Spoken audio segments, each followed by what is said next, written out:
ਰਿਤ ਪਾਵਸ ਸ਼ੁਭ ਆਈ। ਸੋ ਗਰਮੀ ਦਾ ਰੁੱਤ ਹੁਣ ਚਲੇ ਗਿਆ ਹੈ, ਹੁਣ ਬਰਸਾਤ ਰੁੱਤ ਆ ਰਿਹਾ ਹੈ। ਸਾਵਣ ਭਾਦਰੋਂ ਦੇ ਮਹੀਨੇ ਵਿੱਚ ਜਿਹੜੀ ਬਰਸਾਤ ਰੁੱਤ ਆਉਂਦੀ ਹੈ। ਗਗਨ ਬੀਚ ਬਾਦਰ ਦ੍ਰਿਸ਼ਟਾਈ। ਤੇ ਆਕਾਸ਼ ਵਿੱਚ ਬੱਦਲ ਹੀ ਬੱਦਲ ਦਿਸ ਰਹੇ ਹਨ। ਭਾਗ ਜਗੇ ਪੂਰਬ ਜਗਿਆਸੀ। ਇਸ ਤਰ੍ਹਾਂ ਬੱਦਲ ਦਿਸਦੇ ਹਨ ਜਿਸ ਤਰ੍ਹਾਂ ਇੱਕ ਜਗਿਆਸੂ ਪੁਰਖ ਹੋਵੇ, ਮੁਕਤੀ ਲੱਭਣ ਵਾਲਾ ਪੁਰਖ, ਜਿਸ ਤਰ੍ਹਾਂ ਉਹਦੇ ਭਾਗ ਜਾਗ ਜਾਂਦੇ ਹਨ, ਇਸੇ ਤਰ੍ਹਾਂ ਬੱਦਲ ਹੀ ਬੱਦਲ ਦਿਸਦੇ ਹਨ ਆਕਾਸ਼ ਵਿੱਚ। ਜਿਉ ਤਨ ਧਰਤ ਸੰਤ ਸੁਖ ਰਾਸੀ। ਅਤੇ ਇਸੇ ਤਰ੍ਹਾਂ ਫਿਰ ਅਕਾਲ ਪੁਰਖ ਵਾਹਿਗੁਰੂ ਜਾਂ ਤਾਂ ਫਿਰ ਆਪ ਆਉਂਦਾ ਹੈ ਧਰਤੀ ਤੇ ਸੰਤਾਂ ਦੀ ਰੱਖਿਆ ਕਰਨ ਵਾਸਤੇ, ਜਾਂ ਤਾਂ ਫਿਰ ਸੰਤ ਮਹਾਂਪੁਰਸ਼ ਆਪ ਭੇਜਦੇ ਹਨ ਅਕਾਲ ਪੁਰਖ ਵਾਹਿਗੁਰੂ। ਚੜੀ ਕਟਾ ਕਾਲੀ ਜਬ ਕਾਲੀ। ਅਤੇ ਆਕਾਸ਼ ਵਿੱਚ ਸੋ ਬਹੁਤ ਹੀ ਬੱਦਲ ਆ ਗਏ ਹਨ, ਕਾਲੇ ਬੱਦਲਾਂ ਦੀ ਘਟਾ ਚੜ ਰਹੀ ਹੈ। ਇੱਥੇ ਬਹੁਤਾ ਹੀ ਸੁੰਦਰ ਦ੍ਰਿਸ਼ਟਾਂਤ ਦਿੰਦੇ ਹਨ ਭਾਈ ਬਾਲਾ ਜੀ, ਕਵੀ ਭਾਈ ਸੰਤੋਖ ਸਿੰਘ ਸਾਹਿਬ ਜੀ। ਸੋ ਇੱਕ ਕਾਲੀ ਕਾਲਕਾ ਦੇਵੀ ਹੈ। ਸੋ ਇਹ ਉਹ ਸ਼ਕਤੀ ਹੈ ਜਿਹੜੀ ਚੰਡੀ ਸੀ, ਜੰਗ ਵਿੱਚ ਕਾਲਕਾ ਦੇਵੀ ਨੂੰ ਪ੍ਰਗਟ ਕਰਕੇ ਉਹ ਫਿਰ ਜੰਗ ਵਿੱਚ ਸਹਾਇਤਾ ਕੀਤੀ ਸੀ।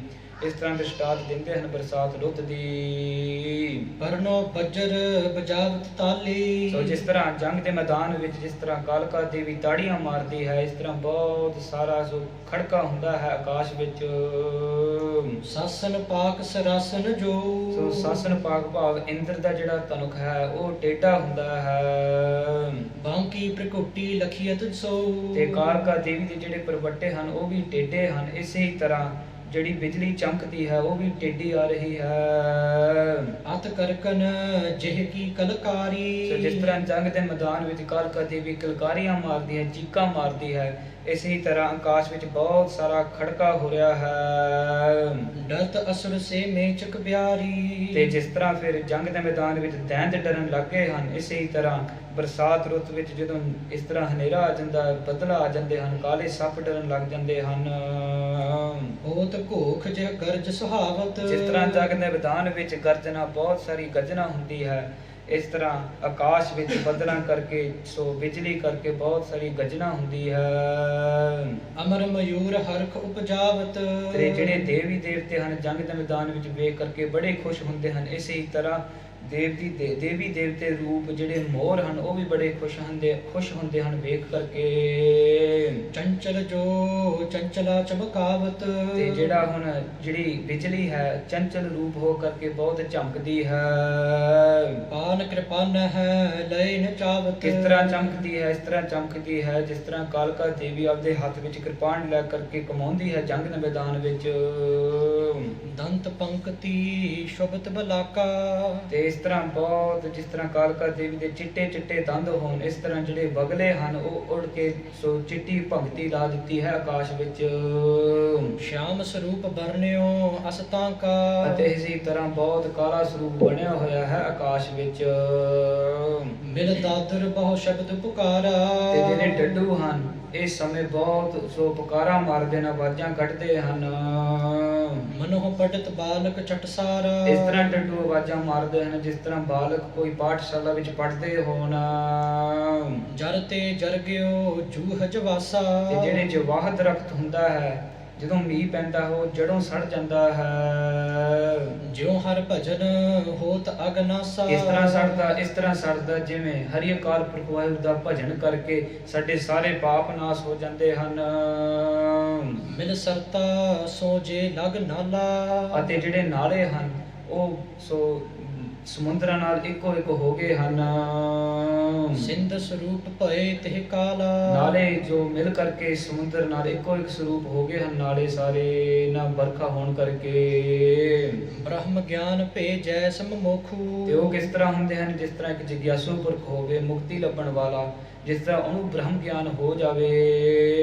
ਬ੍ਰਹਮ ਰੂਪ ਹੋਵਤ ਬਿਨ ਦੁਖ। ਉਹ ਵੀ ਫਿਰ ਇੱਕੋ ਹੀ ਇੱਕ ਬ੍ਰਹਮ ਸਰੂਪ ਹੋ ਜਾਂਦਾ ਹੈ, ਅਕਾਲ ਪੁਰਖ ਪਰਮੇਸ਼ਰ ਵਾਹਿਗੁਰੂ ਨਾਲ ਇੱਕੋ ਇੱਕ ਹੋ ਜਾਂਦਾ ਹੈ। ਤਜ ਮਰਿਆਦ ਉਸ਼ਰੇ ਲਗ ਤਾਲਾ। ਤੇ ਜਿਹੜੇ ਤਾਲਾਬ ਹਨ ਉਹ ਵੀ ਬਹੁਤਾ ਵਰਖਾ ਕਰਕੇ ਉਛਲ ਰਹੇ ਹਨ, ਹੱਦਾਂ ਤੋਂ ਢੱਪ ਗਏ ਹਨ। ਜਿਉ ਸ੍ਰੀ ਮਦ ਤੇ ਨੀਚਕ ਚਾਲਾ। ਜਿਸ ਤਰ੍ਹਾਂ ਇੱਕ ਨੀਚ ਪੁਰਖ ਹੋਵੇ, ਜਦੋਂ ਮਾਇਆ ਦਾ ਪ੍ਰਭਾਵ ਪੈ ਜਾਂਦਾ ਹੈ, ਜਦੋਂ ਜ਼ਿਆਦਾ ਮਾਇਆ ਆ ਜਾਂਦਾ ਹੈ ਉਹਦੇ ਕੋਲ, ਉਹ ਵੀ ਇਸ ਤਰ੍ਹਾਂ ਹੰਕਾਰ ਨਾਲ ਬਹੁਤ ਸਾਰਾ ਹੰਕਾਰ ਆ ਜਾਂਦਾ ਹੈ ਉਹਦੇ ਕੋਲ। ਉਡਤ ਧੂਰ ਜੋ ਸਗਲ ਬਿਲਾਨੀ। ਤੇ ਜਿਹੜੀ ਗਰਮੀ ਰੁੱਤ ਵਿੱਚ ਜਿਹੜੀ ਬਹੁਤ ਸਾਰੀ ਧੂੜ ਉੱਡ ਰਹੀ ਸੀ ਆਕਾਸ਼ ਵਿੱਚ, ਉਹ ਵੀ ਹੁਣ ਟਿਕ ਗਈ, ਬਹਿ ਗਈ। ਜਿਉ ਸਤਿਗੁਰ ਮਿਲ ਕੁਮਤ ਨਿਸ਼ਾਨੀ। ਜਿਸ ਤਰ੍ਹਾਂ ਸਤਿਗੁਰ ਨਾਲ ਮਿਲ ਕਰਕੇ ਜਿਹੜੇ ਖੋਟੀ ਮੱਤ ਹੈ ਉਹ ਨਾਸ ਹੋ ਜਾਂਦੀ ਹੈ, ਇਸ ਤਰ੍ਹਾਂ ਧੂੜ ਸਾਰੀ ਬਹਿ ਗਈ, ਨਾਸ ਹੋ ਗਈ ਹੈ। ਪੰਥੀ ਚਲਤ ਧਾਮ ਵਿਸਰਾਮੇ। ਤੇ ਜਿਹੜੇ ਸਾਰੇ ਰਾਹੀ ਲੋਕ ਸੀ, ਨਗਰ ਤੋਂ ਨਗਰ ਜਿਹੜੇ ਜਾਣ ਵਾਲੇ ਰਾਹੀ ਲੋਕ ਸੀ, ਉਹ ਵੀ ਬਰਖਾ ਕਰਕੇ ਆਪਦੇ ਘਰਾਂ ਵਿੱਚ ਟਿਕ ਗਏ ਹਨ। ਜਿਉ ਮਨ ਥਿਰ ਸਿਮਰਤ ਹਰ ਨਾਮੇ। ਇਸ ਤਰ੍ਹਾਂ ਟਿਕੇ ਹਨ, ਇਸ ਤਰ੍ਹਾਂ ਟਿਕੇ ਹਨ ਜਿਸ ਤਰ੍ਹਾਂ ਹਰੀ ਅਕਾਲ ਪੁਰਖ ਵਾਹਿਗੁਰੂ ਦਾ ਨਾਮ ਜਪ ਕਰਕੇ ਸਿਮਰਨ ਕਰਕੇ ਮਨ ਦਾ ਟਿਕਾਅ ਹੋ ਜਾਂਦਾ ਹੈ। ਜਿਉ ਲੀਲਾ ਕੀਨੀ ਰਿਤ ਬਰਖਾ। ਇਸ ਤਰ੍ਹਾਂ ਭਾਈ ਬਾਲਾ ਜੀ ਸਾਰੀ ਕਥਾ ਸੁਣਾ ਰਹੇ ਹਨ, ਇਸ ਤਰ੍ਹਾਂ ਬਰਖਾ ਦੀ ਲੀਲਾ ਸੁਣਾ ਰਹੇ ਹਨ। ਤਿਉ ਮੈਂ ਕਹਿਓ ਸੁਨੋ ਸੋ ਹਰਖਾ। ਤੇ ਹੁਣ ਇਸ ਤਰ੍ਹਾਂ ਕਹਿੰਦੇ ਨੇ ਕਿ ਸੁਣੋ ਸਾਧ ਸੰਗਤ ਜੀ, ਜਿਸ ਤਰ੍ਹਾਂ ਸਤਿਗੁਰੂ ਗੁਰੂ ਨਾਨਕ ਦੇਵ ਸਾਹਿਬ ਜੀ ਮਹਾਰਾਜ ਜੀ ਦੀ ਲੀਲਾ ਹੈ, ਉਹਨੂੰ ਖੁਸ਼ ਹੋ ਕਰਕੇ ਮੈਂ ਆਪ ਜੀ ਨੂੰ ਸੁਣਾਉਣਾ ਕਰਦਾ। ਏਕ ਦਿਵਸ ਕਾਲੂ ਲੈ ਅੰਕਾ। ਸੋ ਇੱਕ ਦਿਨ ਸੀ, ਬਾਬਾ ਕਾਲੂ ਜੀ ਨੇ ਸਤਿਗੁਰੂ ਨੂੰ ਵੇਖ ਕਰਕੇ ਆਪਦੀ ਗੋਦੀ ਵਿੱਚ ਲੈ ਲਿਆ। ਕਰ ਦੁਲਾਰ ਪਿਖ ਬਦਨ ਮਯੰਕਾ। ਬਹੁਤਾ ਸਾਰਾ ਪ੍ਰੇਮ ਆ ਗਿਆ ਹਿਰਦੇ ਵਿੱਚ ਸਤਿਗੁਰਾਂ ਨੂੰ ਚੰਦਰਮਾ ਰੂਪੀ ਮੁਖ ਵੇਖ ਕਰਕੇ ਸਤਿਗੁਰਾਂ ਦਾ। ਬਚਨ ਕਹਿਤ ਸੁਤ ਤੂੰ ਪਾਸਿਆਣਾ। ਸੋ ਇਸ ਤਰ੍ਹਾਂ ਫਿਰ ਬਚਨ ਕਹਿਣਾ ਕੀਤਾ ਕਿ हे ਸੁਪੁੱਤਰ ਗੁਰੂ ਨਾਨਕ ਸਾਹਿਬ ਜੀ, ਤੂੰ ਹੁਣ ਬਹੁਤਾ ਵੱਡਾ ਹੋ ਗਿਆ ਹੈ, ਸਿਆਣਾ ਹੋ ਗਿਆ ਹੈ। ਅਬ ਨਾ ਕਰਤ ਗੋ ਸੰਗ ਬਨ ਜਾਣਾ। ਤੇ ਹੁਣ ਤਾਂ ਤੂੰ ਗਊਆਂ ਮੱਝਾਂ ਨੂੰ ਵੀ ਨਹੀਂ ਨਾਲ ਲੈ ਕੇ ਜਾਂਦਾ ਜੰਗਲਾਂ ਨੂੰ। ਉਬੈ ਬ੍ਰਿਖਬ ਨਿਜ ਔਸ਼ਕ ਮਾਹੀ। ਇਸ ਤਰ੍ਹਾਂ ਤੂੰ ਰਹਿ ਲੈਣਾ ਕਰ, ਹੁਣ ਮੇਰੀ ਗੱਲ ਮੰਨ ਕਰਕੇ। ਸੋ ਗਊਆਂ ਮੱਝਾਂ ਨੂੰ ਵੱਗ ਵਿੱਚੋਂ 2 ਬਲਦ ਕੱਢ ਕਰਕੇ ਲੇਹੋ ਨਿਕਾਸ ਤਰੁਣ ਜੋ ਆਹੀ। ਸੋ ਜਿਹੜੇ ਜਵਾਨ ਬਲਦ ਹੋਣ, ਬੈਲ ਹੋਣ, ਲਾਂਗਲ ਸੰਗ ਬਾਹੁਰ ਕਰ ਕਾਮਾ। ਅਤੇ ਫਿਰ ਆਪਾਂ ਹਲ ਬਣਾਵਾਂਗੇ, ਇੱਕ ਨੌਕਰ ਤੈਨੂੰ ਵਿਦੇ ਕਰਕੇ ਫਿਰ ਤੂੰ ਕੰਮ ਇਸ ਤਰ੍ਹਾਂ ਕਰਨਾ ਕਰੀ। ਬੀਜ ਸੋ ਲੈ ਹੋ ਸਵਾ ਮਨ ਧੰਮਾ। ਸੋ ਘਰੋਂ ਸਵਾ ਮਨ ਤੋਲ ਕੇ, ਬੀਜ ਤੋਲ ਕੇ ਜਾਏ ਰਾਹੀਏ ਖੇਤ ਨਿਰਾਲਾ। ਤੇ ਫਿਰ ਆਪਦਾ ਵੱਖਰਾ ਖੇਤ ਲੈ ਕਰਕੇ ਉੱਥੇ ਸਾਰਾ ਬੀਜ ਦੇਈ। ਕਰਹੁ ਨੀਰ ਸੋ ਤਿਹ ਪ੍ਰਤਪਾਲਾ। ਅਤੇ ਫਿਰ ਜਦੋਂ ਪਾਣੀ ਦੀ ਲੋੜ ਹੋਊਗੀ, ਪਾਣੀ ਦੇ ਕਰਕੇ ਤੂੰ ਪੂਰੀ ਪਾਲਣਾ ਕਰਨੀ ਹੈ ਖੇਤ ਦੀ। ਮ੍ਰਿਗ ਪਸ਼ੂਨ ਕੇ ਹੋਏ ਰਖਵਾਰੇ। ਤੇ ਜਿਹੜੇ ਵੀ ਕੋਈ ਮਿਰਗ ਫਿਰ ਪਸ਼ੂ ਹਰਨ ਆਉਣਗੇ, ਉਤੋਂ ਰਖਵਾਲਾ ਹੋਣਾ ਹੈ ਤੂੰ। ਕ੍ਰਿਖ ਪਕਾਏ ਕੀਜੈ ਖਲਵਾਰੇ। ਤੇ ਜਦੋਂ ਫਿਰ ਖੇਤ ਪੱਕ ਜਾਊਗਾ, ਫਿਰ ਖਲਵਾੜਾ ਵੀ ਲਾਵਾਂਗੇ। ਜੇ ਅਨ ਅਨ ਹੋ ਬਹੁ ਇੱਕ ਬਾਰੀ। ਤੇ ਇੱਕ ਵਾਰ ਚ ਜੇ ਬਹੁਤਾ ਹੀ ਅੰਨ ਆਵੇਗਾ, ਰਖ ਦੇਵੋ ਕਾਮੇ ਦੋਇ ਕਾ ਚਾਰੀ। ਫਿਰ ਇੱਕ ਨੌਕਰ ਦਾ ਕੀ ਤੈਨੂੰ 2-4 ਨੌਕਰ ਦੇ ਦਾਂਗੇ। ਅਸ ਬਿਦ ਕੀ ਕ੍ਰਿਤ ਕਰਹੁ ਨਿਬਾਹੀ। हे ਸੁਪੁੱਤਰ ਗੁਰੂ ਨਾਨਕ ਸਾਹਿਬ, ਤੂੰ ਇਸ ਤਰ੍ਹਾਂ ਹੀ ਸਾਰੀ ਕਿਰਤ ਕੰਮ ਨਿਭਾਉਣਾ ਕਰ। ਅਟੁੱਟ ਹੋਏ ਸਭ ਕਿਛ ਘਰ ਮਾਹੀ। ਤਾਂ ਕਿ ਤੇਰੇ ਘਰ ਵਿੱਚ ਅਟੁੱਟ ਸਾਰਾ ਹੋਵੇ, ਸਾਰਾ ਸਮਾਨ ਅਟੁੱਟ ਹੋਵੇ, ਖਾਣ ਵਰਤਨ। ਸ੍ਰੀ ਨਾਨਕ ਸੁਨ ਕਰ ਪਿਤ ਬਾਣੀ। ਸਤਿਗੁਰੂ ਗੁਰੂ ਨਾਨਕ ਦੇਵ ਸਾਹਿਬ ਜੀ ਮਹਾਰਾਜ ਜੀ ਆਪਦੀ ਪਿਤਾ ਦੇ ਬਾਣੀ ਸੁਣ ਕਰਕੇ ਜੋ ਧਨ ਤ੍ਰਿਸ਼ਨਾ ਮਹਿ ਲਪਟਾਨੀ। ਉਹ ਬਚਨ ਜਿਹੜੇ ਧਨ ਦੀ ਤ੍ਰਿਸ਼ਨਾ ਵਿੱਚ ਭਿੱਜੀ ਹੋਈ ਹੈ। ਸੁਨੋ ਪਿਤਾ ਜੀ ਆਇਸ ਜੈਸੀ। ਇਹ ਪਿਤਾ ਜੀ ਜੋ ਆਪ ਜੀ ਦਾ ਹੁਕਮ ਹੈ, ਕਹੋ ਆਪ ਹੋ ਕਰ ਹਉ ਤੈਸੀ। ਜਿੱਦਾਂ ਆਪ ਜੀ ਕਹੋਗੇ ਉਸ ਤਰ੍ਹਾਂ ਹੀ ਕਰਾਂਗੇ। ਤਬ ਕਾਲੂ ਦੀਏ ਬੀਜ ਤੋਂ ਲਾਇਆ। ਸੋ ਉਸ ਵਕਤ ਬਾਬਾ ਕਾਲੂ ਜੀ ਨੇ ਫਿਰ ਸੋ ਸਾਰਾ ਬੀਜ ਸੀ ਉਹ ਤਲਾਉਣਾ ਕੀਤਾ ਨਾਲ। ਇੱਕ ਕਾਮਾ ਸੁਤ ਸੰਗ ਕਲਾਇਆ। ਅਤੇ ਫਿਰ ਨਾਲ ਇੱਕ ਨੌਕਰ ਭੇਜ ਕਰਕੇ ਲਾਂਗੁਲ ਬੀਜ ਲਏ ਕਰ ਦੋ। ਦੋਵਾਂ ਜਿਹੜਾ ਨੌਕਰ ਅਤੇ ਬਾਬਾ ਸ੍ਰੀ ਗੁਰੂ ਨਾਨਕ ਦੇਵ ਸਾਹਿਬ ਜੀ ਮਹਾਰਾਜ ਜੀ ਫਿਰ ਹਲ ਨੂੰ ਲੈ ਕਰਕੇ ਬੀਜ ਉੱਥੇ ਫਿਰ ਖੇਤ ਨੂੰ ਚਲੇ ਗਏ। ਵਾਹੁਨ ਗਏ ਭੂਮ ਕਾ ਸੋ। ਖੇਤ ਜਾ ਕਰਕੇ ਸੋ ਸਾਰੀ ਜੋ ਖੇਤ ਸੀ ਉਹ ਵਾਹੁਣ ਲੱਗ ਪਏ। ਕਹੂੰ ਕਹੂੰ ਕਾਢਿਓ ਸੀ ਆਰਾ। ਅਤੇ ਜਿਹੜੇ ਸਿਆੜ ਸੀ ਉਹ ਫਿਰ ਕੱਢਣਾ ਕੀਤੇ। ਜਿਤੋ ਬੀਜ ਦੀਏ ਸਭ ਵਿਸਤਾਰਾ। ਅਤੇ ਉਸ ਤੋਂ ਬਾਅਦ ਫਿਰ ਜਿਹੜੀ ਸਾਰੀ ਬੀਜ ਸੀ ਉਹ ਖਿਲਾਰ ਦਿੱਤੀ ਖੇਤ ਵਿੱਚ। ਭਈ ਸੰਜ ਆਏ ਨਿਜ ਸਦਨਾ। ਜਦੋਂ ਸੰਧਿਆ ਸਮਾਂ ਹੋ ਗਿਆ, ਜਦੋਂ ਆਥਣ ਦਾ ਸਮਾਂ ਹੋ ਗਿਆ, ਫਿਰ ਸ੍ਰੀ ਗੁਰੂ ਨਾਨਕ ਦੇਵ ਸਾਹਿਬ ਜੀ ਮਹਾਰਾਜ ਜੀ ਘਰੇ ਆ ਗਏ। ਕਾਲੂ ਪਰ ਫੁੱਲਤ ਪਿਖ ਬਦਨਾ। ਬਾਬਾ ਕਾਲੂ ਜੀ ਵੇਖਦੇ ਹਨ, ਬਹੁਤੇ ਹੀ ਖੁਸ਼ ਹੁੰਦੇ ਹਨ ਸਤਿਗੁਰਾਂ ਦਾ ਚੰਦਰਮਾ ਰੂਪੀ ਮੁਖ ਵੇਖ ਕਰਕੇ, ਖਿੜਿਆ ਹੋਇਆ ਮੂੰਹ ਵੇਖ ਕਰਕੇ। ਸ੍ਰੀ ਗੁਰ ਕਰ ਮਹਿ ਬਰਕਤ ਭਾਰੀ। ਭਾਈ ਬਾਲਾ ਜੀ ਦੱਸ ਰਿਹਾ ਹੈ ਸੰਗਤ ਨੂੰ ਕਿ ਸਤਿਗੁਰੂ ਗੁਰੂ ਨਾਨਕ ਦੇਵ ਸਾਹਿਬ ਜੀ ਮਹਾਰਾਜ ਜੀ ਦੇ ਹੱਥਾਂ ਵਿੱਚ ਬਹੁਤ ਭਾਰੀ ਬਰਕਤ ਹੈ। ਕਿਹ ਮਹਿ ਸਕਤ ਸੋ ਕਰਹਿ ਉਚਾਰੀ। ਸਤਿਗੁਰਾਂ ਦੇ ਪਾਵਨ ਹੱਥਾਂ ਵਿੱਚ ਬਹੁਤ ਸਾਰੀ ਸ਼ਕਤੀ ਹੈ, ਉਚਾਰੀ ਨਹੀਂ ਜਾ ਸਕਦੀ। ਦਿਵਸ ਤੀਸਰੇ ਭੀ ਸ਼ਬ ਜਾਈ। ਸੋ ਤੀਸਰੇ ਦਿਨ ਬਾਅਦ ਸਤਿਗੁਰਾਂ ਦਾ ਖੇਤ ਬਹੁਤਾ ਹੀ ਹਰਿਆ ਭਰਿਆ ਹੋ ਗਿਆ ਹੈ ਹਰਿਆਵਲ ਨਾਲ। ਜਨ ਅਵਨੀ ਨਿਜ ਆਨੰਦ ਜਨਾਈ। ਅਤੇ ਇਸ ਤਰ੍ਹਾਂ ਜਾਣਨਾ ਕਰੋ ਕਿ ਜਿਹੜਾ ਖੇਤ ਹੈ ਉਹ ਸਤਿਗੁਰਾਂ ਦੀ ਖੁਸ਼ੀ ਜਨਾਉਣ ਵਾਸਤੇ ਇਸ ਤਰ੍ਹਾਂ ਹਰਿਆ ਭਰਿਆ ਹੋ ਗਿਆ ਹੈ ਕਿ ਸਤਿਗੁਰੂ ਜੀ ਮੇਰੇ ਖੇਤ ਵਿੱਚ ਆ ਕਰਕੇ ਖੇਤੀ ਦਾ ਕੰਮ ਕਰਦੇ ਹਨ। ਖੁਸ਼ੀ ਜਨਾਉਣ ਵਾਸਤੇ ਇਸ ਤਰ੍ਹਾਂ ਹਰਿਆ ਭਰਿਆ ਹੋ ਗਿਆ ਹੈ। ਕਾਲੂ ਜਾਏ ਕ੍ਰਿਖੀ ਜਬ ਦੇਖੀ। ਜਦੋਂ ਬਾਬਾ ਕਾਲੂ ਜੀ ਫਿਰ ਜਾਂਦੇ ਹਨ ਖੇਤ ਵਿੱਚ ਦੇਖਣ ਵਾਸਤੇ। ਸਗਨ ਉਗੀ ਭਾ ਮੋਦ ਵਿਸ਼ੇਖੀ। ਬਹੁਤ ਸਾਰੀ ਸੰਘਣੀ ਜੋ ਖੇਤ ਹਰਿਆ ਭਰਿਆ ਖੇਤ ਉਹਨਾਂ ਨੇ ਵੇਖਣਾ ਕੀਤਾ ਸਤਿਗੁਰਾਂ ਦਾ। ਹੋਏ ਤਾਤ ਮਮ ਵਡ ਕ੍ਰਿਖਾਰਾ। ਬਹੁਤ ਹੀ ਖੁਸ਼ੀ ਵਿੱਚ ਆ ਕਰਕੇ ਇਸ ਤਰ੍ਹਾਂ ਫਿਰ ਬਚਨ ਕਰਦੇ ਹਨ ਕਿ ਮੇਰਾ ਜਿਹੜਾ ਪੁੱਤ ਹੈ ਬਹੁਤ ਵੱਡਾ ਜ਼ਿਮੀਂਦਾਰ ਹੋਵੇਗਾ। ਦਿਓ ਬਸਾਏ ਇੱਕ ਗ੍ਰਾਮ ਨਿਰਾਰਾ। ਇੰਨਾ ਵੱਡਾ ਜ਼ਿਮੀਂਦਾਰ ਹੋਏਗਾ, ਇਹ ਤਾਂ ਆਪ ਦਾ ਨਗਰ ਆਪ ਹੀ ਵਸਾ ਲੂਗਾ। ਨਿਪਜਾਵਨ ਤਨ ਅਨਕ ਬਿਦਨ ਸੋ। ਤੇ ਇਸ ਤਰ੍ਹਾਂ ਫਿਰ ਆਪਦੇ ਮਨ ਵਿੱਚ ਸੋ ਤਨ ਦੀਆਂ ਸਕੀਮਾਂ ਬਣਾ ਰਹੇ ਹਨ ਬਾਬਾ ਕਾਲੂ ਜੀ। ਅਯੋ ਕਰਤ ਚਿਤਵਨ ਪ੍ਰਤਪਿਤ ਭਾਰ ਇਸ ਤਰ੍ਹਾਂ ਨਿਜ ਮਨ ਸੋ। ਤੇ ਇਸ ਤਰ੍ਹਾਂ ਆਪਣੇ ਹਿਰਦੇ ਵਿੱਚ ਵਿਚਾਰਦੇ ਘਰੇ ਚਲੇ ਗਏ। ਸ੍ਰੀ ਗੁਰੂ ਨਾਨਕ ਹਿਰਦੇ ਵਿਚਾਰੀ। ਤੇ ਉਸ ਵਕਤ ਫਿਰ ਸਤਿਗੁਰੂ ਗੁਰੂ ਨਾਨਕ ਦੇਵ ਸਾਹਿਬ ਜੀ ਮਹਾਰਾਜ ਜੀ ਨੇ ਆਪਦੇ ਹਿਰਦੇ ਵਿੱਚ ਵਿਚਾਰ ਕੀਤੀ। ਤਨ ਤ੍ਰਿਸ਼ਨਾ ਦਿਨ ਪ੍ਰਤਪਿਤ ਭਾਰੀ। ਕਿ ਮੇਰੇ ਪਿਤਾ ਬਾਬਾ ਕਾਲੂ ਜੀ ਦੇ ਹਿਰਦੇ ਵਿੱਚ ਹੁਣ ਬਹੁਤ ਧਨ ਦੀ ਤ੍ਰਿਸ਼ਨਾ ਵੱਧ ਰਹੀ ਹੈ। ਯਾ ਤੇ ਅਬ ਹੀ ਬਨ ਹੈ ਨਿਬੇਰੋ। ਕਿ ਹੁਣ ਤਾਂ ਇਹ ਹੁਣੇ ਨਿਬੇੜ ਦਈਏ। ਧਨ ਖਟਨੇ ਕੋ ਮਿਟਵੈ ਝੇਰੋ। ਇਹ ਜਿਸ ਤਰ੍ਹਾਂ ਧਨ ਦਾ ਝਗੜਾ ਹੋਇਆ ਹੈ ਬਾਬਾ ਕਾਲੂ ਜੀ ਦੇ ਮਨ ਵਿੱਚ ਹੁਣੇ ਨਾਸ਼ ਕਰਦੀ। ਸਤਿਗੁਰੂ ਜੀ ਇਸ ਤਰ੍ਹਾਂ ਵਿਚਾਰ ਕਰਦੇ ਹਨ ਹਿਰਦੇ ਵਿੱਚ। ਵੈਸੇ ਬਹੁਰ ਖੇਤ ਰਖਵਾਰੀ। ਫਿਰ ਉਸ ਵਕਤ ਸਤਿਗੁਰੂ ਗੁਰੂ ਨਾਨਕ ਦੇਵ ਸਾਹਿਬ ਜੀ ਮਹਾਰਾਜ ਖੇਤ ਦੇ ਰਖਵਾਲੇ ਤੇ ਬਹਿ ਗਏ ਹਨ। ਬਰਜਹ ਕਿਸਨਾ ਚਰਹ ਪਸ ਚਾਰੀ। ਪਰ ਉਸ ਵਕਤ ਸਤਿਗੁਰੂ ਗੁਰੂ ਨਾਨਕ ਦੇਵ ਸਾਹਿਬ ਜੀ ਮਹਾਰਾਜ ਜੀ ਜੋ ਵੀ ਕੋਈ ਗਊ ਮੱਝ ਆਉਂਦਾ ਹੈ ਉਹ ਖੇਤ ਵਿੱਚ ਖੁੱਲੇ ਜਾ ਕਰਕੇ ਚਰਦੇ ਹਨ। ਰਾਸ਼ਕ ਬੜਵਾ ਗੋ ਮ੍ਰਿਗ ਬ੍ਰਿੰਦਾ। ਭਾਵੇਂ ਕੋ ਗਊ ਮੱਝ ਹੋਵੇ, ਘੋੜਾ ਹੋਵੇ, ਜੋ ਹਰਨ ਹੋਵੇ। ਚਰਤ ਖੇਤ ਰਹਿ ਬੈਸ ਅਨੰਦਾ। ਆ ਕਰਕੇ ਖੇਤ ਚਰਦੇ ਹਨ। ਸਤਿਗੁਰੂ ਗੁਰੂ ਨਾਨਕ ਦੇਵ ਸਾਹਿਬ ਜੀ ਮਹਾਰਾਜ ਜੀ ਆਪ ਦੇ ਆਨੰਦ ਵਿੱਚ ਬੈਠੇ ਹੋਏ ਹਨ। ਦਿਨ ਦੋ ਇੱਕ ਮਹਿ ਦੀਨ ਨਿਬੇਰੀ। ਇੱਕ ਦੋ ਦਿਨਾਂ ਵਿੱਚ ਸਾਰਾ ਹੀ ਖੇਤ ਨਿਬੇੜ ਦਿੱਤਾ ਹੈ। ਇੱਕ ਨਾ ਬੂਟ ਜਹ ਸਗਨ ਕਨੇਰੀ। ਸੋ ਪਹਿਲਾਂ ਤਾਂ ਸੰਘਣਾ ਖੇਤ ਸੀ ਬਹੁਤਾ ਹਰਿਆ ਭਰਿਆ। ਉਹ ਤਾਂ ਹੁਣ ਇੱਕ ਵੀ ਨਹੀਂ ਬੂਟਾ ਰਹਿਣ ਦਿੱਤਾ। ਕਾਲੂ ਗਇਓ ਬਿਲੋਕਨ ਖੇਤੂ। ਜਦੋਂ ਬਾਬਾ ਕਾਲੂ ਜੀ ਫੇਰ ਗਏ ਉੱਥੇ ਵੇਖਣ ਵਾਸਤੇ।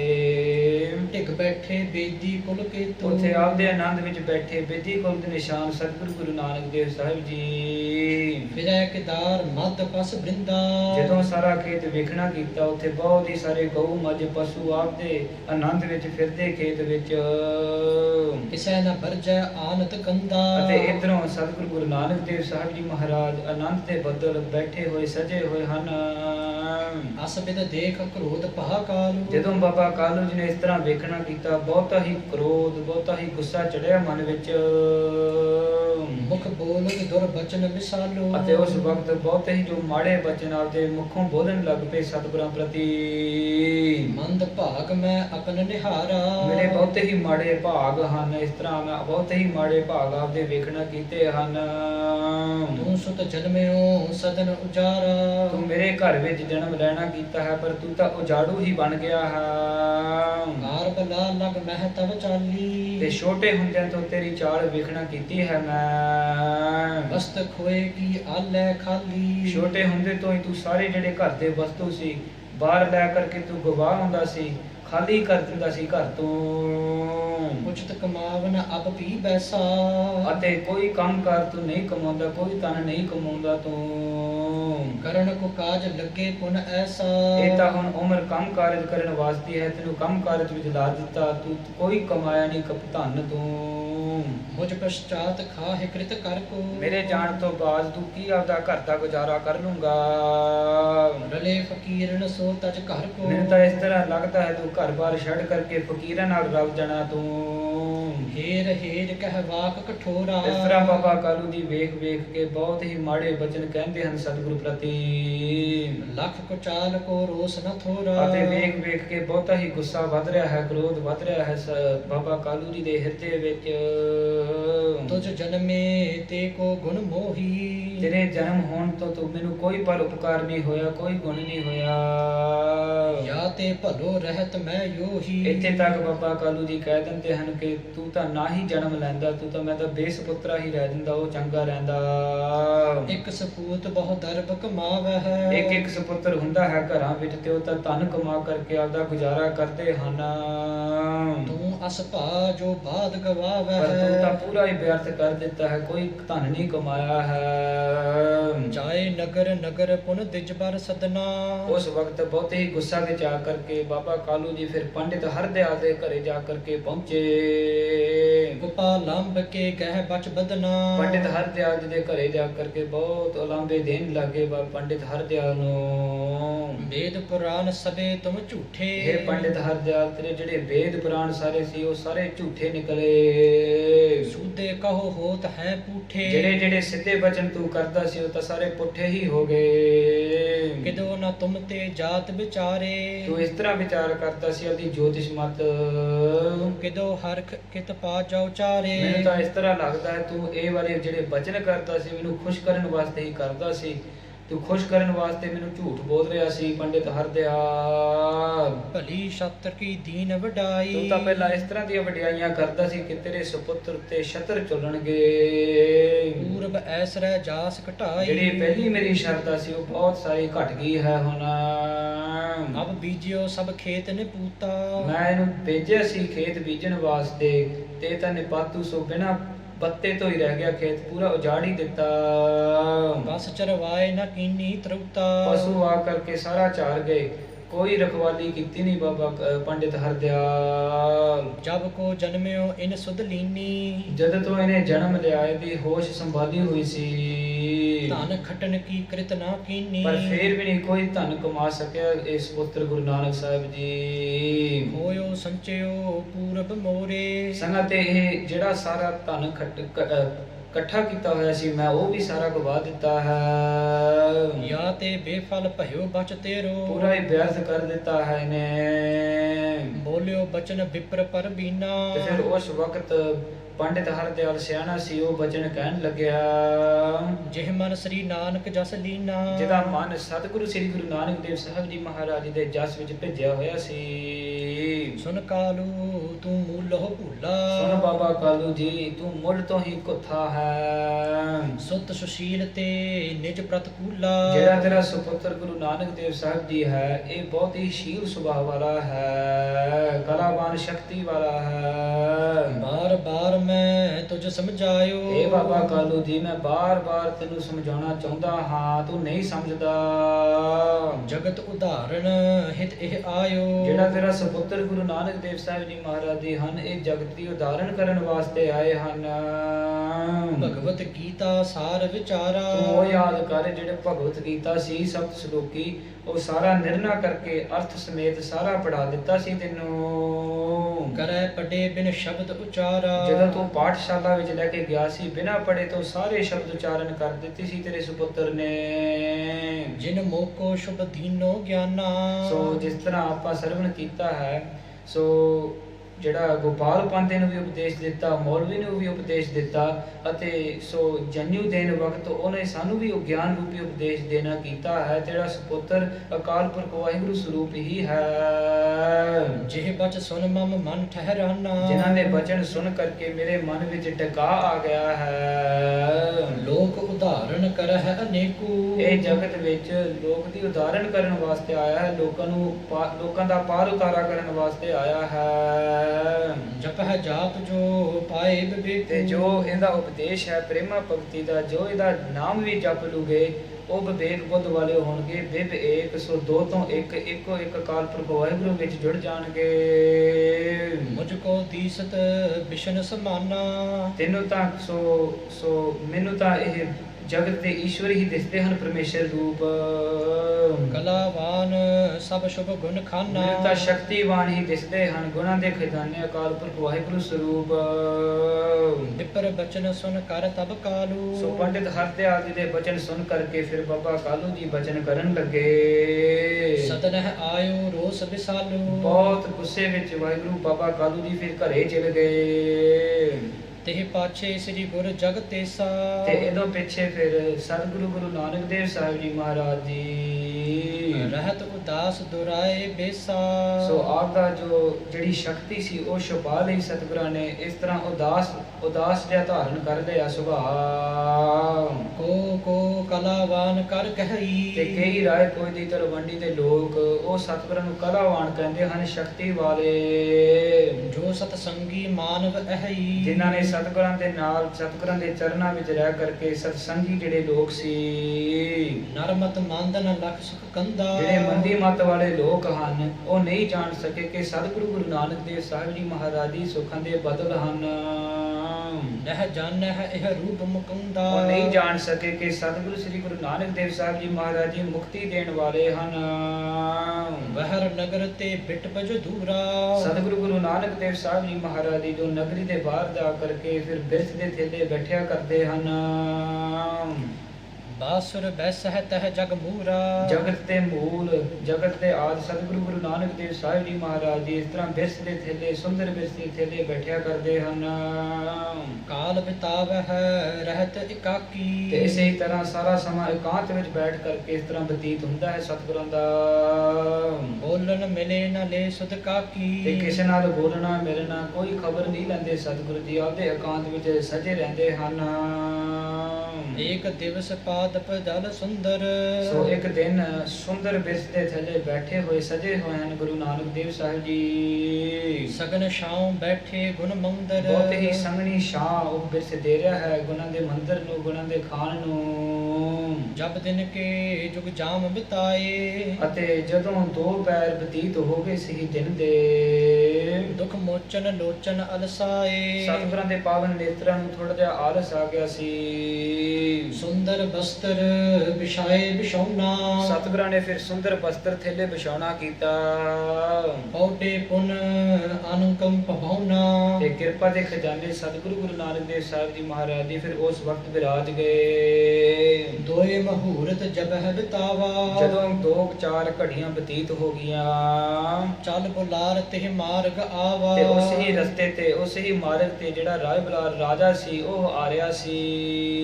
ਵੇਖ ਅਚੰਭਉ ਮਨ ਬਿਸਮਾਨਾ।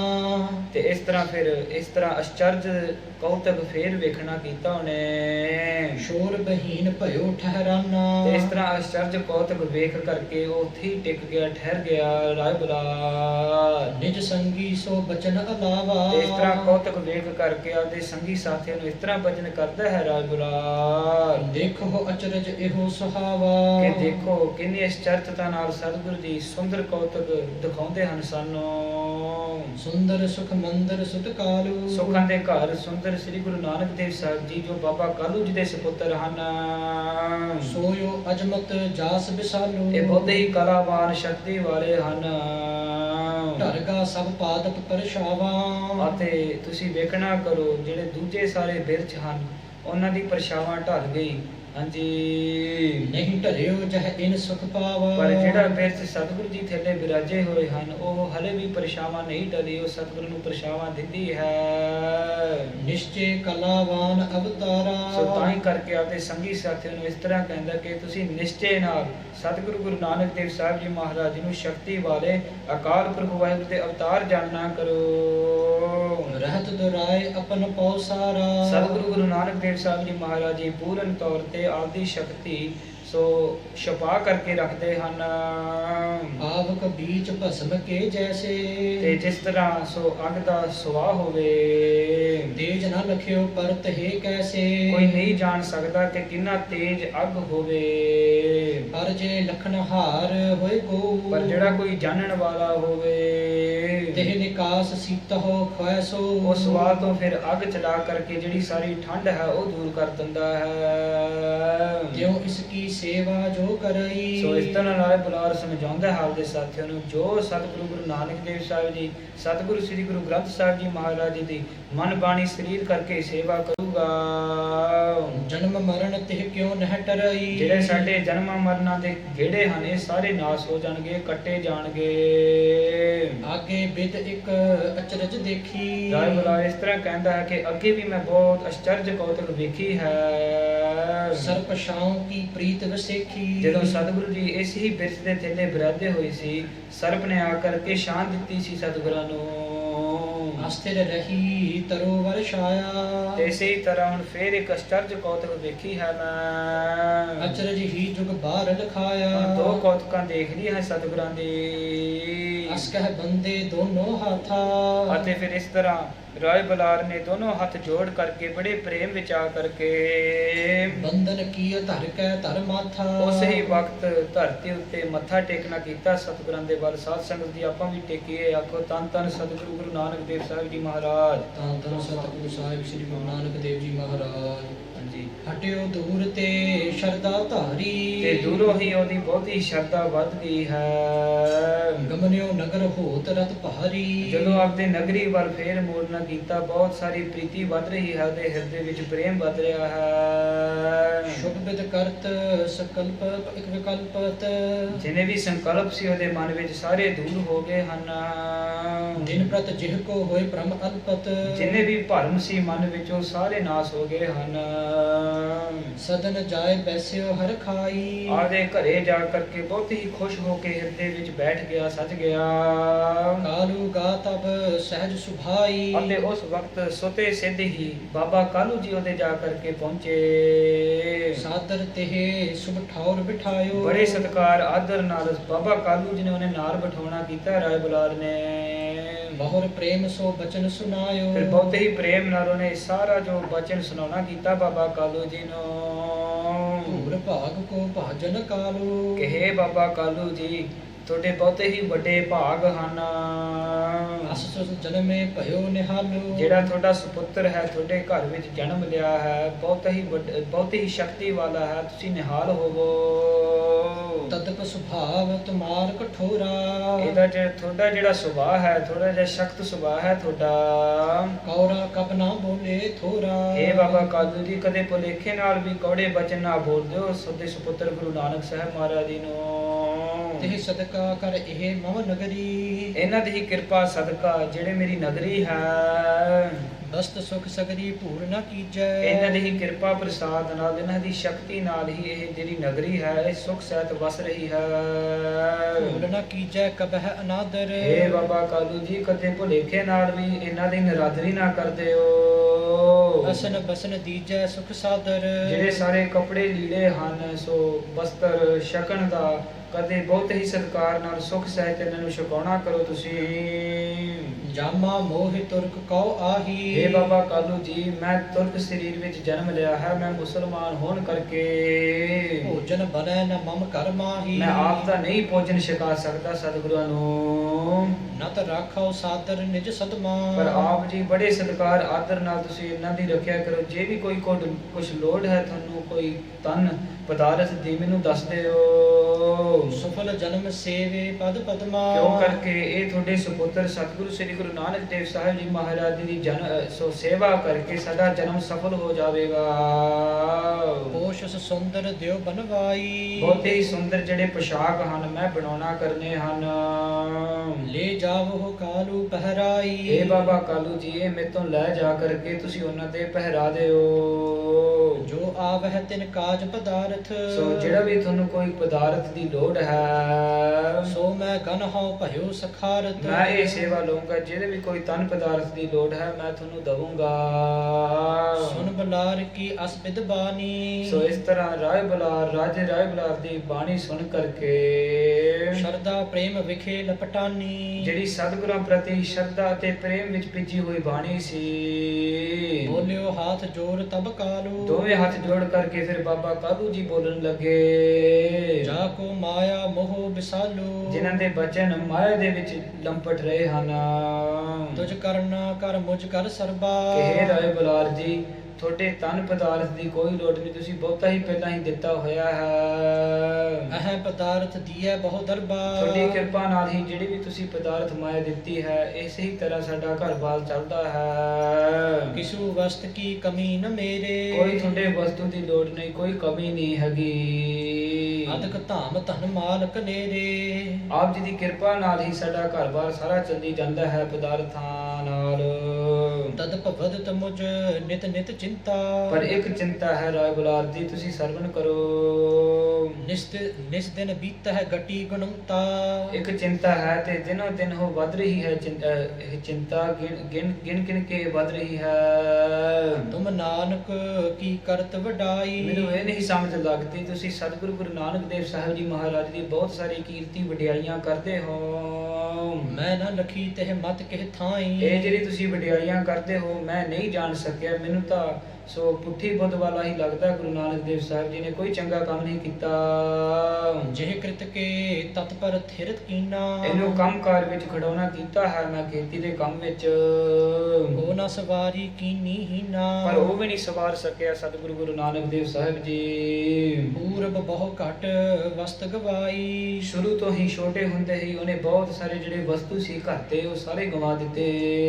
ਅਬ ਕਿਦਾਰ ਪਸ ਦੀਨ ਚਰਾਈ। ਇਸੇ ਤਰ੍ਹਾਂ ਫਿਰ ਜਦੋਂ ਖੇਤੀ ਦਾ ਕੰਮ ਵਿੱਚ ਲਾਇਆ ਹੈ ਜਿਹੜੇ ਸਾਰੇ ਪਸ਼ੂ ਮੱਝਾਂ ਗਊਆਂ ਸੀ ਉਹਨਾਂ ਨੇ ਆ ਕਰਕੇ ਸਾਰਾ ਖੇਤ ਚਾਰ ਦਿੱਤਾ, ਉਜਾੜ ਹੀ ਦਿੱਤਾ। ਜਨਮੇ ਤੇ ਜਬ ਸੁਰਤ ਸੰਭਾਰੀ। ਤੇ ਜਨਮ ਤੋਂ ਹੀ ਸਤਿਗੁਰੂ ਗੁਰੂ ਨਾਨਕ ਸਾਹਿਬ ਮਹਾਰਾਜ ਨੇ ਆਪਦੀ ਜਿਹੜੀ ਹੋਸ਼ ਸੀ ਉਹ ਸੰਭਾਲੀ ਹੋਈ ਸੀ।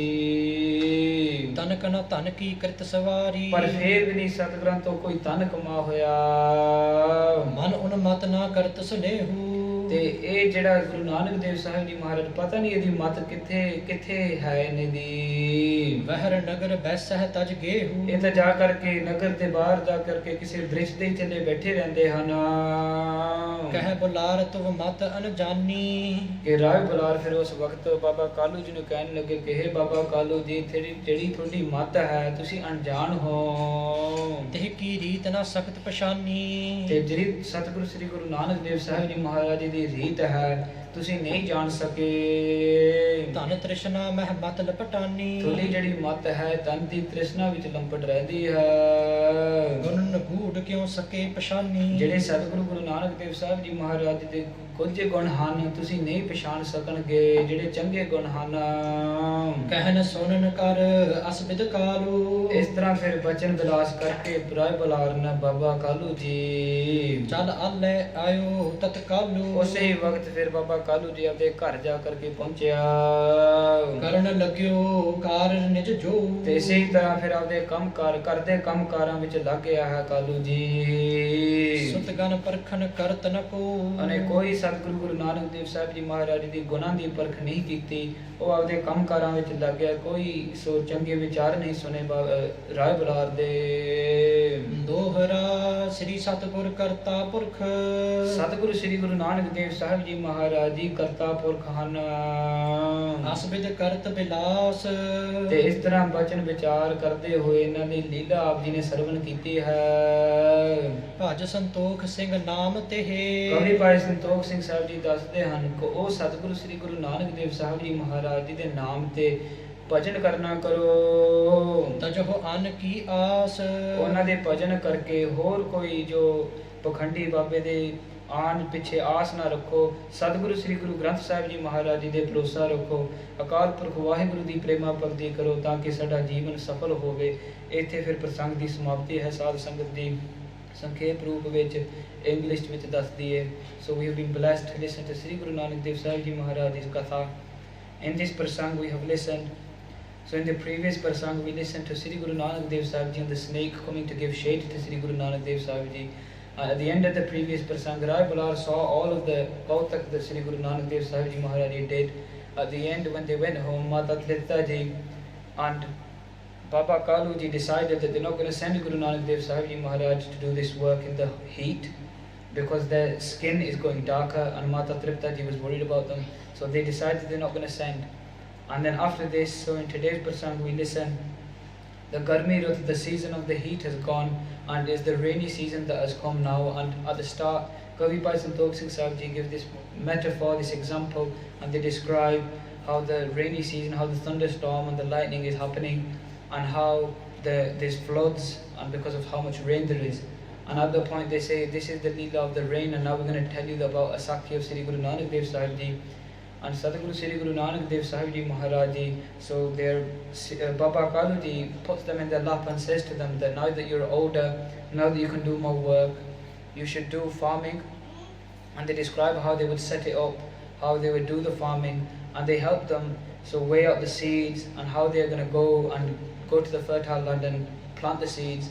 And they do this, and Sri Guru Nanak Dev Sahib Ji, they send a servant with them, and they go and they plant the seeds, how they are. And then Bhai Balaji explains how much Shakti is in Sri Guru Nanak Dev Sahib Ji Maharaj's hands. And after the third day, the farm had gone very green, everything had blossomed, all the khet had gone hara para. When Baba Karuji went to go see the khet, they saw that it has worked well, all the khet has become very greenery, and they're very happy, and they say that their son will become a big jimedar, he'll be able to rule land himself. At that point, Sri Guru Nanak Dev Sahib Ji Maharaj sees that in their father's hirda, they have a lot of love towards wealth and padartha and the worldly wealth. And at that point, they think that they're going to finish this out of their dad's hirda, out of their father's hirda. And they think, what they do is, the rakya that they were meant to look after the kid, like their father told them, then they just let other animals go, they let animals go and eat the kid. And at that point, when their father came back to see what had happened, they saw that the kid had been eaten by all the animals. And at that point, they became very angry, Baba Kaluji, and they started using bad language and shouting at their son Guru Nanak Dev Sahib Ji. At that point, in so much gussa, they went to Pandit Hardayal Ji, who we learned in the first weeks. When Guru Nanak Dev Sahib Ji Maharaj Ji came to the earth, they gave a lot of bhajans to Baba Kaluji, that your son will be, people will follow your son, and there will be Shatar ruling over your son. Your son will be the Rajan of the king of the kings in this world. At that point, Baba Kaluji, in so much anger, goes to Pandit Hardayal's house and says, everything you told me at the start was all a lie. Nothing has come true. Everything you said has all become false. You said my son will give me a lot of kushi. He has not given me any kushi.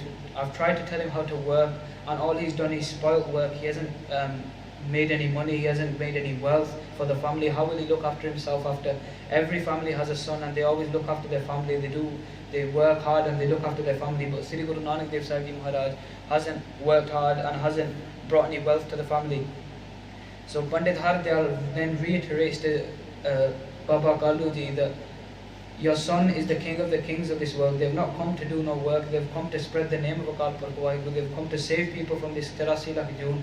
They've come to save people of this world to go and join with Akal Purkh Waheguru. So at that point, Baba Kaluji in anger goes home again. Sri Guru Nanak Dev Sahib Ji Maharaj is coming back from the khet, and they put their sabha on again as a udas, as a sad udas person, and they go and sit under the birch, under a tree outside the nagari. And again, Rai Balad Raja is coming back from somewhere, and he's coming back to his nagari, and he sees Sri Guru Nanak Dev Sahib Ji Maharaj. Their akhan get a bit tired, so they bishar sundar chadar on the floor, and they lay underneath the tree. And underneath that tree, when Rai Balad comes back, they see Guru Nanak Dev Sahib Ji Maharaj lying under the tree again, and they stop and they tell all the people with them to look, all the other trees, the shade has gone, but the shade is still protecting Guru Nanak Dev Sahib Ji Maharaj Ji, so covering Sri Guru Nanak Dev Sahib Ji Maharaj Ji. And they describe to Rai Balad describes to his people with him that I've seen it twice now. First a snake came and gave shade to Guru Nanak Dev Sahib Ji, and now only this tree is giving shade. So they describe both of these Kauthiks, and they explain to the people with him that this is Akal Purkh Waheguru Sarup, they're Shakti Wale, they've got a lot of power. So at that point, Rai Balad goes back to his house, and out of the blue, Baba Kaluji comes to meet Rai Balad. And Rai Balad then, in Bade Prem Khushi, he explained to Baba Kaluji that your son that you've got, he has come to save the people of this world, that I've seen another Kauthik, I've seen him, the tree was giving him shade, and no, the tree was giving no shade. So he saw this Kauthik, and he explained that he did the Vadayani of Guru Nanak Dev Sahib Ji to Baba Kaluji, who was already angry with Guru Nanak Dev Sahib Ji. At that point, Baba Kaluji says to Rai Balad that I don't understand one thing. Everybody does their Vadayani, but I never understand when I send them to do work, they've never brought any wealth home, they've never brought any wealth for the family, to look after the family, they've never done anything good. They speak back, so they used bad language toward Guru Nanak Dev Sahib Ji, and they said that he hasn't been any helpful since he's come to this world. At that point, Rai Balad says to him that you don't understand the power and Shakti of Guru Nanak Dev Sahib Ji, that their Shakti is beyond this world. And then Baba Kaluji, doing this bhajan vilas, they don't really take anything in, and they go home and they go back to their house and started doing what their houseworks like they would normally do. They didn't take in any of the Sikhya that they got from Pandit Hardayal or Rai Balad. They started doing their houseworks like they normally would do. And then at the end of the prasang, So Kavi Bhai Santokh Singh Sahib Ji explains to us that Sadguru Sri Guru Nanak Dev Sahib Ji Maharaj, they are Karta Purkh, they are timeless being, they are Kal Purkh Vaheguru Swaroop, and we were listening to their sakhis of how Raivalal saw another path of how Guru Nanak Dev Sahib Ji Maharaj is Parmeshwar Roop. Then Kavi Bhai Santokh Singh Sahib Ji gives the Sikkha at the end that recite the name of Akal Purkh Vaheguru, of Guru Nanak Dev Sahib Ji, of Guru Granth Sahib Ji Maharaj, of the Vaheguru mantra they have given us, and don't have no ask, don't get no support from anybody else, because everything we need as the Sikh Sangat comes from Sadguru Sri Guru Granth Sahib Ji Maharaj. This Sikkha they give right at the end of the prasang. So this is the samapti of the prasang. इथे कथा ਦੀ ਸਮਾਪਤੀ ਹੈ। ਕਥਾ ਕਰਦੇ ਆ ਹੋਈਆਂ ਅਨੇਕਾਂ ਪ੍ਰਕਾਰ ਦੀਆਂ ਗਲਤੀਆਂ ਹੋ ਗਈਆਂ ਹੋਣਗੀਆਂ ਹਨ, ਆਪ ਦਾ ਅਣਜਾਣ ਪਤੇ ਸਮਝ ਕਰਕੇ ਮਾਫ ਕਰ ਦਿਓ। ਸੋ ਇਸੇ ਹੀ ਤਰ੍ਹਾਂ ਸਤਿਗੁਰੂ ਦੀ ਕਿਰਪਾ ਕਰਨ, ਸੰਗਤ ਦੀ ਅਸੀਸ ਬਖਸ਼ਿਓ, ਕਥਾ ਨਿਰਵਿਘਨਤਾ ਸਹਿਤ ਸੋ ਕਰਵਾ ਲਿਓ। ਇੱਥੇ ਕਥਾ ਦੀ ਸਮਾਪਤੀ ਹੈ। ਅਖੀਰਲੀਆਂ 2 ਪੰਕਤੀਆਂ ਪੜ੍ਹ ਕਰਕੇ ਸਮਾਪਤ ਕਰੀਏ। ਲੇਖਾ ਕਥਾ ਨ ਛੁਟਿਆ ਕਿਨ ਕਿਨ ਕੂਲਨਹਾਰ, ਬਖਸ਼ਨਹਾਰ ਬਖਸ਼ ਲੈ ਨਾਨਕ ਪਾਰ ਉਤਾਰ। ਸ੍ਰੀ ਸਤਿਗੁਰ ਕਰਤਾ ਪੁਰਖ ਅਸਬਿਦ ਕਰਤ ਬਿਲਾਸ, ਅਜ ਸੰਤੋਖ ਸਿੰਘ ਨਾਮ ਤੇਹ ਤਜਹੁ ਆਨ ਕੀ ਆਸ। ਵਾਹਿਗੁਰੂ ਜੀ ਕਾ ਖਾਲਸਾ, ਵਾਹਿਗੁਰੂ ਜੀ ਕੀ ਫਤਿਹ। ਗੋਬਿੰਦ ਹੈ ਗੋਪਾਲ, ਹੈ ਦਇਆਲ ਲਾਲ, ਪ੍ਰਾਣਨਾਥ ਨਾਥ ਸਖੇ ਦੀਨ ਦਰਦ ਨਿਵਾਰ। हे समरथ अगम पूरन मोहे मया तार, अंधकूप महापयान नानक पार उतार। हे अच्युत हे पार ब्रह्म अविनाशी अगनाश, हे पूरन हे सर्व मैं दुख पंजन गुणतास। हे संगी हे निरंकार, हे निर्गुण सब टेक, हे गोविंद हे गुण निदान जाका सदा विवेक। हे अपरंपर हर हरे हह पी होवनहार, हे संत हक सदा संग निदारा आधार। हे ठाकुर हो दासरो मैं निर्गुण गुण नहीं कोय, नानक दीजै नाम दान राखो हिय परोय। आए प्रभ शरणागति कृपा निध दया, एक अखर हर मन बसत नानक होत निहाल। वाहिगुरु नाम जहाज है चढ़े सो तरे पार, जो सरदा कर सेव दे गुर पाए उतारण हार। वाहिगुरु नाम जहाज है चढ़े सो तरे पार, जो सरदा कर सेव दे गुर पाए उतारण हार। ਵਾਹਿਗੁਰੂ ਜੀ ਕਾ ਖਾਲਸਾ, ਵਾਹਿਗੁਰੂ ਜੀ ਕੀ ਫਤਿਹ।